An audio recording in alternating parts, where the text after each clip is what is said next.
اس لیے کہا کہ اللہ کے حضور جھکنا نہ بھولنا اور نماز قائم کرنا۔ نماز کا تعلق اپنے آپ سے ہے کہ وہ اپنے آپ کو سنوارتا ہے، تقرب اللہ کے لیے اس کی اپنی عملی کوشش ہے، بندے اور خدا کا ایک ربط ہے نماز۔ اسی طرح یہ خیال کہ میرا مالک مجھے دیکھ رہا ہے، اس سے بھی تہذیب نفس ہوتی ہے، باطن کی تربیت ہوتی ہے۔ انسان ایک حصار میں آ جاتا ہے، ایک پہرے میں آ جاتا ہے کہ میرا اللہ مجھے دیکھ رہا ہے، اور پھر وہ قدم پھونک پھونک کے رکھتا ہے۔ وہ اچانک لوگ بیٹھے ہوئے ہونا تو آج کل یہ سوشل میڈیا کا زمانہ ہے، تو کوئی کیمرہ سیدھا کر لے تو ایک دم مرتب ہو جاتے ہیں، اس لیے کہ اب ہماری تصویر آنے والی ہے۔ یا کوئی کسی کو کہے کہ جناب آپ لائیو جا رہے ہیں، تو وہ بالکل اپنی حرکات سکنات منظم کر لیتے ہیں، کپڑے سیدھے کرنے لگ جاتے ہیں، اس لیے کہ ہم لائیو جا رہے ہیں۔ وہ لائیو چاہے 5 آدمی دیکھ رہے ہوں، چاہے 10 آدمی دیکھ رہے ہوں، لیکن پھر بھی چونکہ ہم لائیو جا رہے ہیں تو اپنی حرکات سکنات مرتب کر لیں گے، منظم ہو جائیں گے۔ اور جب یہ یقین ہو کہ میرا اللہ مجھے دیکھ رہا ہے، یہ ساری حرکتیں وہاں لائیو جا رہی، تو پھر دل میں برا خیال بھی آنے لگے گا تو اس کو روکیں گے کہ میرا اللہ تو دیکھ رہا ہے۔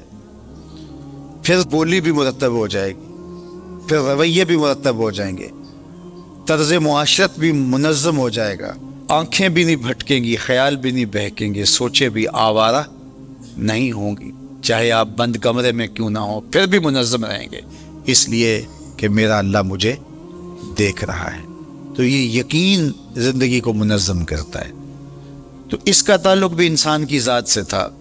نماز سے بھی تہذیب نفس ہے، اللہ سے تقرب حاصل ہوتا ہے۔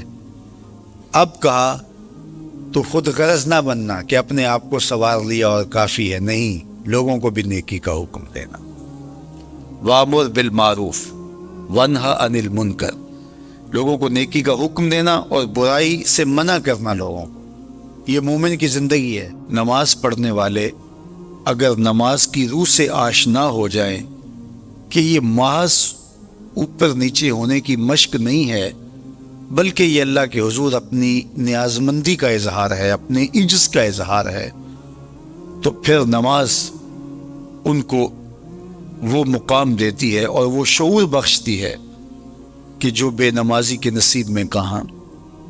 انسان کے اشرف اعضاء اس کے سر میں ہیں، بولنے کی قوت زبان سر میں، دیکھنے کی قوت آنکھیں سر میں، سننے کی قوت کان سر میں، سوچنے کی قوت دماغ سر میں، سونگھنے کی قوت ناک سر میں، اور یہ سر مالک کے در پہ۔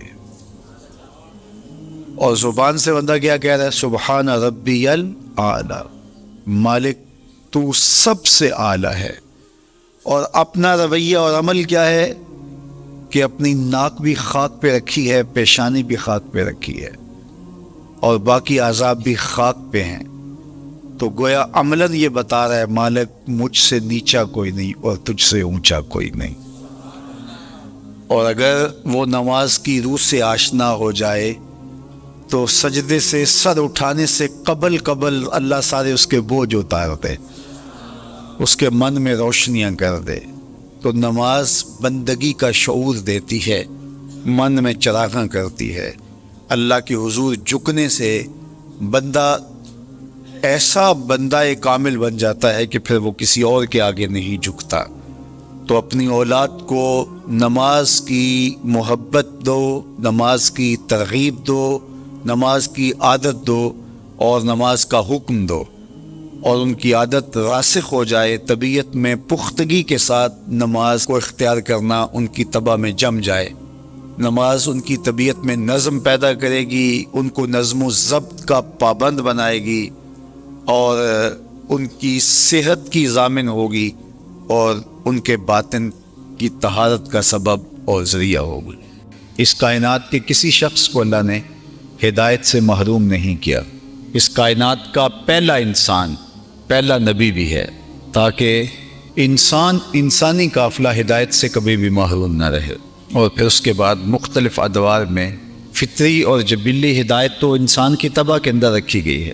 وَهَدَيْنَاهُ النَّجْدَيْنِ، ہم نے اس کو دونوں گھاٹیوں کی طرف رہنمائی کی ہے۔ تو اس سے علماء تفسیر نے لکھا ہے کہ خیر اور شر کی گھاٹیاں ہیں، انہیں اسے پہچان ہے، اس کی طبع کے اندر یہ بات رکھ دی گئی ہے کہ اچھائی کیا ہے، اس کو پتہ ہے کہ برائی کیا ہے۔ حضور علیہ السلام کے پاس ایک شخص سوال پوچھنے آیا اور ان کا نام وابصہ بن معبد تھا، اور مجلس لگی تھی اور جہاں جگہ ملی وہاں بیٹھے، تو حضور نے فرمایا ادنو یا وابصہ، نیڑے آ جاؤ۔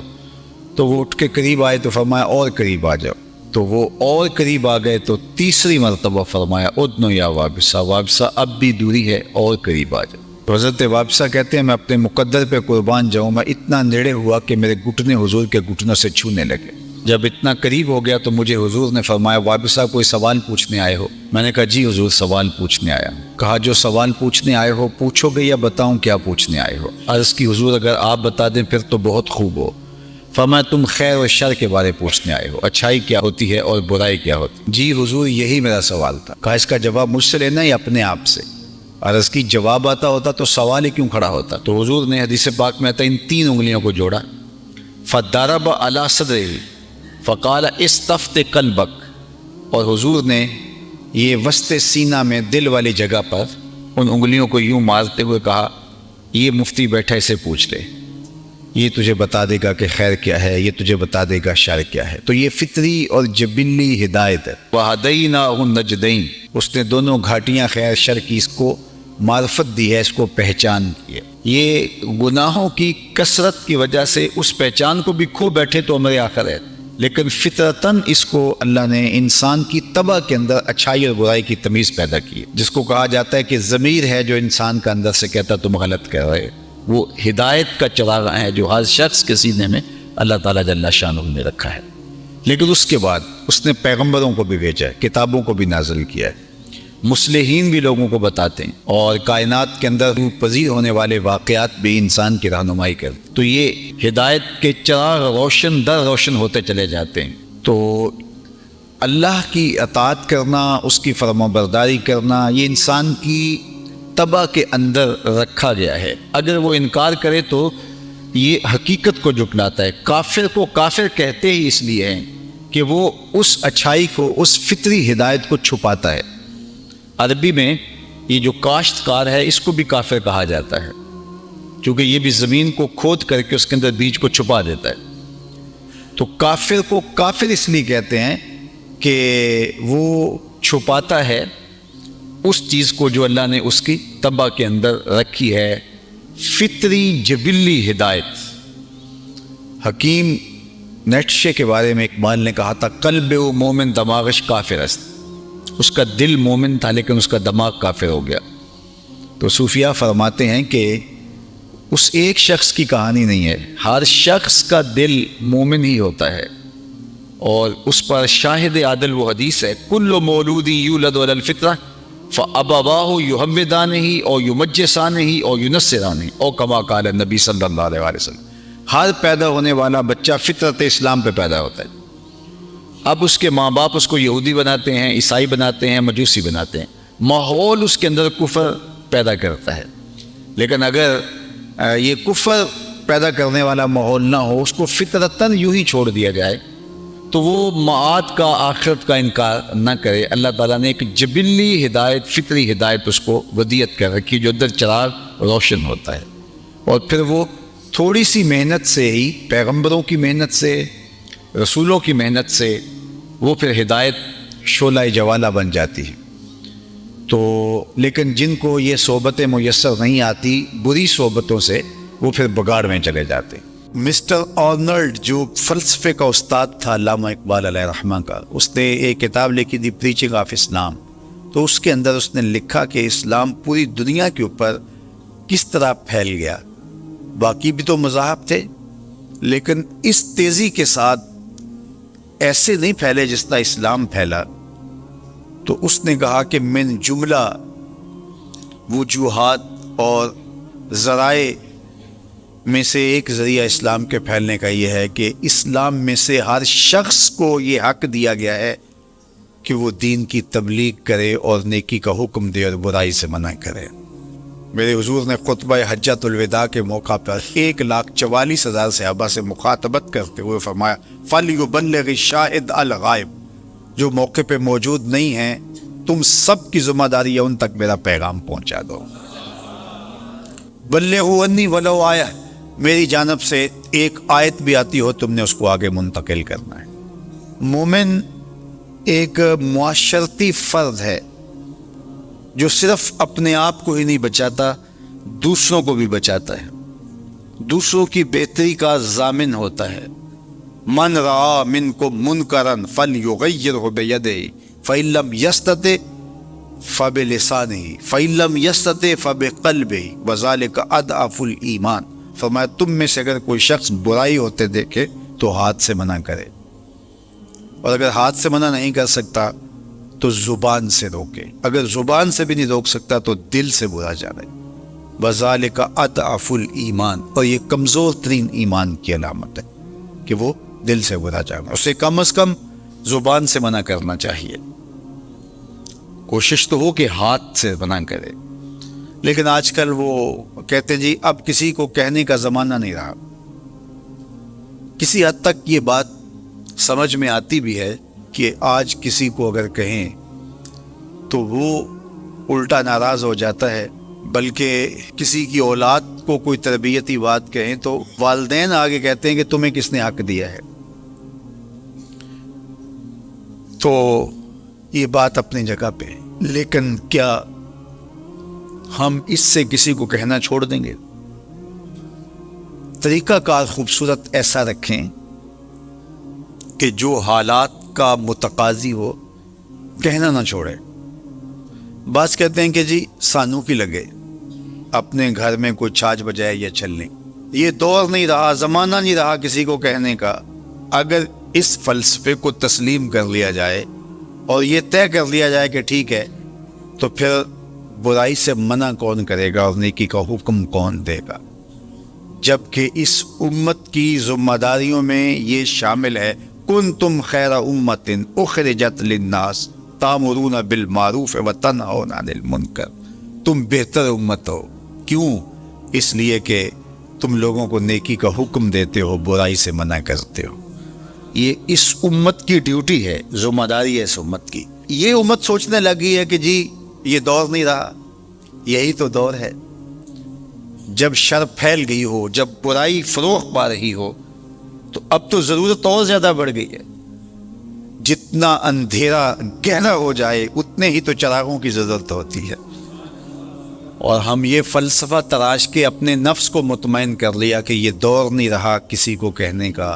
حضور نے مثال بیان فرمائی کہ کشتی میں سارے لوگ قابض ہو کے اپنی جگہ کو طے کر کے بیٹھ جاتے ہیں اور سفر شروع ہو جاتا ہے، اور ایک شخص اپنے ہی حصے کی جگہ میں سوراخ کرنا شروع کر دیتا ہے، اور باقی اگر اس کا ہاتھ نہیں پکڑتے، اس کو روکتے نہیں ہیں اور کہتے ہیں ٹھیک ہے وہ اپنی جگہ پہ کر رہا ہے، اپنے گھر چھاج بجائے چلنی، ہمیں کیا لگے، تو تھوڑی دیر کے بعد کشتی ڈوبے گی تو یہ بھی سلامت نہیں رہ پائیں گے۔ اور اگر اس کا ہاتھ پکڑ لیتے ہیں تو وہ بھی بچے گا اور یہ بھی ڈوبنے سے محفوظ رہیں گے۔ جب برائی پنپتی ہے، برائی کی نشو و نما ہوتی ہے، تو کیا وہ چنگاریاں ہمارے گھروں کو خاکستر نہیں کرتی؟ معاشرہ تباہ ہوتا ہے تو ہم اپنی اولادوں کو پھر کس طرح بچا پائیں گے؟ تو مل کے برائی کو روکنا اور نیکی کا حکم دینا، یہ مسلم معاشرے کے تمام افراد کی ذمہ داریوں میں شامل ہے۔ اور ہم اہل ایمان اپنے رب سے بہت محبت کرتے ہیں، ٹوٹ کے محبت کرتے ہیں، اور ہمارے دل رکھے ہی اللہ کی محبت کے لیے ہے، اور اللہ جل شانہ کی محبت قلب کی زندگی ہے، قلب کی حیات حب الہی ہے، اور اگر اس کو یہ رضا نہ ملے تو یہ دل جو ہے یہ مر جاتا ہے اس چمڑے کے وجود کے اندر، اگر یہ اس کی اللہ کی محبت سے اس کی آبیاری نہ ہو۔ جس طرح کوئی بیج اگر زمین کے اندر آپ نہیں بوتے اور اس کو تھیلے کے اندر آپ نے رکھ دیا تو کچھ عرصہ تو وہ موجود رہے گا، لیکن ایک وقت کے بعد جو ہے وہ ختم ہو جائے گا۔ تو یہ بھی ایک بیج ہے دل، جس طرح اس بیج کے اندر وہ بیج آم کی گٹھلی ہے، تو اس کے اندر پتے بھی ہیں، شاخیں بھی ہیں، رس بھی ہے، رنگ بھی ہیں، پھول بھی ہیں، مٹھاس بھی ہے، ذائقے بھی ہیں، اور سب کچھ اس کے اندر رکھا ہے۔ بازار گٹھلی چیر کے دیکھیں تو کچھ بھی نہیں ہے، لیکن سب کچھ ہے اس ننھے سے مہین سے بیج میں۔ جو گلاب کا بیج ہے اس کے اندر خوشبو بھی ہے، اس بیج کے اندر پتیاں بھی ہیں، اس بیج کے اندر شاخیں بھی ہیں، سبز پتے بھی ہیں، سرخ پتیاں بھی ہیں، لیکن پھاڑ کے دیکھیں تو آپ کو کچھ بھی نہیں ملے گا۔ لیکن جب وہ زمین میں رکھیں گے، اگے گا، تو یہ ساری چیزیں ظہور پذیر ہوگی۔ اس طرح اللہ تعالیٰ نے ہمارے سینے کے اندر جو ہے وہ جو دل رکھا ہے، یہ تخم ہے۔ اس کو اگر ہم آبیاری اس کی کرتے ہیں اور اللہ کی محبت کی کونپلیں اس سے پھوٹتی ہیں، تو پھر اس کو برگ و بار نصیب ہوتا ہے، اس کو پھل نصیب ہوتا ہے، ورنہ یہ چمڑے کے تھیلی کے اندر پڑا پڑا ایک دن مر جاتا ہے۔ اب دیکھیے، ایمان بہت بڑی دولت ہے اور بہت قیمتی اثاثہ ہے، اور اس کا حاز نصیب ہونا، یعنی اس کا پھل ملنے لگ جانا، اس کا ذائقہ، اس کی تراوت اور اس کے ثمرات نصیب ہونے لگ جانا، یہ بہت بڑی بات ہے۔ یعنی ایمان سینے میں موجود ہے، اور اس ایمان کی روشنی، اس ایمان کے ثمرے، اس ایمان کی خوشبو، اس ایمان کی لذات اور اس ایمان کے ثمرات نصیب ہونا شروع ہو جائیں، یہ بہت بڑی بات ہے، جس سے مومن تو ہواؤں میں اڑتا ہے، چرخ پہ جھولنے لگتا ہے، اس کے زمین پہ پاؤں نہیں لگتے، یہ جب اس کو محسوس ہوتا ہے کہ میرے ایمان کی کیفیت کیا ہے۔ جس طرح حضرت حارثہ حضور کی خدمت میں حاضر ہوئے تو فرمایا کیف اصبحت، بتاؤ تم نے صبح کس حال میں کی؟ تو انہوں نے کہا حضور میں نے حالت ایمان میں کی ہے۔ تو فرمایا ہر دعوے کی کوئی دلیل ہوتی ہے، تو تمہارا یہ دعویٰ کہ میں نے صبح حالت ایمان میں کی ہے، اس دعوے کی تمہارے پاس دلیل کیا ہے؟ تو حضرت حارثہ نے کہا کہ رأیت عرش ربی بارزاً، میں اللہ کے عرش کو یوں دیکھ رہا ہوں جس طرح دن چڑھا ہوا ہے، میری نظروں سے کچھ پوشیدہ نہیں۔ اللہ اکبر۔ تو یہ ان کی کیفیت تھی۔ تو پھر مومن جب ایمان کی لذات سے بہراور ہوتا ہے، اس کی کیفیت سے مالا مال ہوتا ہے، اس ایمان کا ثمرہ اس کو ملتا ہے، اس کی لذات اور اس کی حلاوت جو حدیث میں بیان فرمائی گئی ہے اس کو نصیب ہوتی ہے، پھر تو وہ ایک ایسی خوشگوار ماحول میں ہوتا ہے، ایسی لذات ہوتی ہے کہ وہ دنیا میں جنت کا مزہ لے رہا ہوتا ہے۔ لیکن یہ اتنا آسان نہیں ہے، اس کے لیے 3 شرطیں رکھی گئی ہیں۔ سب سے پہلی شرط یہ رکھی گئی ہے کہ ایمان کی حلاوت اور لذت اس کو نصیب ہی تب ہوگی جب اس کو اللہ اور اس کے رسول کائنات میں سب سے زیادہ محبوب ہوں گے۔ اور یہ صرف زبان کا عمل نہیں ہے، یہ اپنے رویے سے اور اپنے طرز زندگی سے میں ثابت کرنا ہوگا۔ اور دوسری بات ارشاد فرمائی کہ اس کے لیے معیار جو ہے وہ اللہ اس کے رسول کی محبت ہو، وہ کسی سے بھی محبت کرتا ہو تو اس لیے کہ اللہ جل شانہ نے اس سے محبت کا حکم دیا، یہ رب سے نیڑے ہے، یہ رب سے قربت رکھتا ہے، اور شرعاً اس کی محبت میرے اوپر واجب، لازم، مسنون یا مستحب کی گئی ہے۔ اور تیسری چیز ارشاد فرمائی کہ ایمان اتنا قیمتی سرمایہ ہو اس کے لیے، اتنی متاع بے بہا ہو کہ اس کو 2 آپشن دیے جائیں کہ یا ایمان کو چھوڑ دے یا پھر اس جلتی ہوئی آگ کے اندر تجھے پکڑ کے ڈال دیا جائے گا، ان 2 میں سے کس کو اختیار کرے گا؟ تو وہ بغیر سوچے سمجھے کہے کہ مجھے آگ میں ڈال دو، میرے لیے یہ آسان ہے، لیکن ایمان چھوڑنا میرے لیے آسان نہیں ہے۔ مجھے اور آپ کو اپنے اندر اتر کر کے دیکھنا ہوگا کیا ہماری یہ کیفیت ہے۔ جو قسم ہے اس کو بھی ایمان کہا گیا ہے، اور ہم تھوڑے سے پیسوں کے لیے یا تھوڑی سی سزا سے بچنے کے لیے اگر قسم اٹھا لیتے ہیں تو پھر اس کا مطلب یہی ہے سیدھا سیدھا کہ ہم نے اپنے ایمان کو بہت کم قیمت پہ فروخت کر دیا۔